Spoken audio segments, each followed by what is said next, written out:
رسالت کی سزا سزائے موت ہے۔ آج پورا یورپ یہ نہیں برداشت کر رہا، سب کچھ برداشت کر رہا ہے، یہ اتفاقی بات نہیں ہے۔ ختم نبوت کا قانون اور توہین رسالت کی سزا یہ مغرب کے ہضم نہیں ہو رہا ہے۔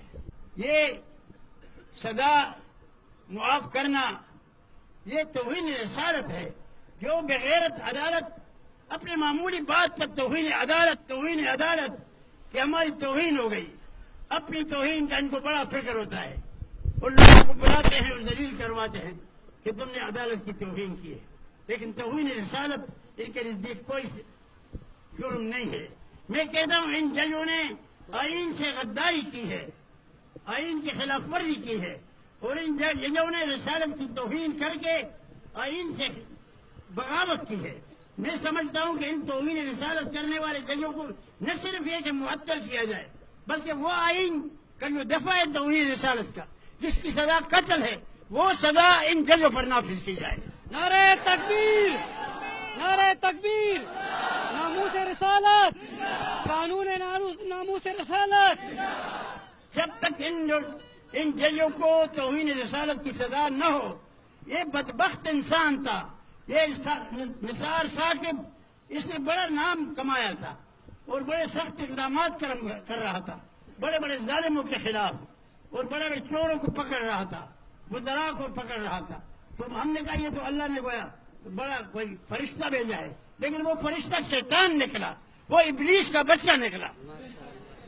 اس خبیث نے اپنے سارے نیکلامی پر پانی ڈلوایا، اور اس نے اپنے سب کچھ نیکلامی کو بہا کر لے گیا۔ تو یہ صورتحال میں نے آپ نے شاید شاہ صاحب سے سنا، میں عمران خان سے پچھلے دنوں ملا، تو پہلی ملاقات میں پہلی بات ایجنڈے پر میں نے یہی رکھی تھی کہ بات چل رہی ہے آسیہ کو چھوڑنے کی۔ تو آسیہ کے چھوڑنے کا مسئلہ کیا ہے؟ وہ پریشان سا تھا کہ بہت یعنی خاص وضاحت نہیں کر رہا تھا، لیکن گو مگو میں تھا۔ میں نے کہا ایسا کرو گے تو تمہاری حکومت اللہ چھین لے گا، کیونکہ میں نے نواز شریف نے راتوں رات ممتاز قادری کو پھانسی پر لٹکایا، حالانکہ پورا ہندوستان اور پاکستان ضرورت نہیں کر سکتا، لیکن وہ خبیث آدمی 1000 مرزائیوں سے زیادہ خطرناک تھا۔ یہ نواز شریف، یہ ہم بدقسمت ملک ہیں، جو بھی آتا ہے ہم پچھلے کو دعا دیتے ہیں۔ تو اس شخص کو کوئی پرواہ نہیں تھی امریکہ کے غلامی میں، ہمیں اتنا پھنسا دیا کہ راتوں رات ممتاز قادری کو اس نے پھانسی پر لٹکایا۔ تو میں نے یہ سارا قصہ کیا عمران خان کو، میں نے عمران کو یہ نواز شریف کا قصہ بھی کیا کہ دیکھو اب جو بھی ہو ڈٹ جاؤ، دباؤ میں مت آؤ۔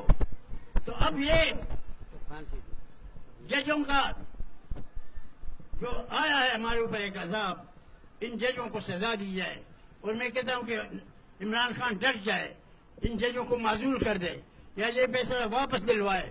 اگر ایسا نہیں کرتا تو میرا یقین ہے کہ اس کی بھی ذلت کے دن آ گئے ہوں گے۔ اللہ تعالیٰ اس کو ذلیل اور خوار کر کے نکالے گا۔ وہ تمام پارلیمنٹ کی یہ حالت ہے کہ آج مجھے شاہجی کہہ رہا ہے کہ صبح سے تقریریں ہو رہی ہیں، شہباز شریف بھی آیا ہے اور کشمیر کا رونا رو رہا ہے، لیکن آج کوئی ممبر پارلیمنٹ میں اس مسئلے پر نہیں اٹھا، نہ شہباز شریف اٹھا، نہ کوئی اور سرکاری آدمی، نہ ممبر، نہ اپوزیشن، سب خاموش ہیں۔ جو ملک رسالت مآب صلی اللہ علیہ وسلم اور اس پر غیرت نہ کرے تو اس کا کیا مقام ہوگا؟ میڈیا بھی اپنا فرض نہیں ادا کر رہا ہے، اس پر تو سارا ملک تلملا کر اٹھنا چاہیے۔ یہ ناموس رسول اور اس کے رسول کے لڑنا انشاءاللہ یہ دیوبندیوں کی حمیت ہے، اس میں علماء دیوبند سب سے آگے ہوں گے، ہمیشہ قیادت ہوگی، اور ہم اس تحریک کو آخر تک پہنچائیں گے۔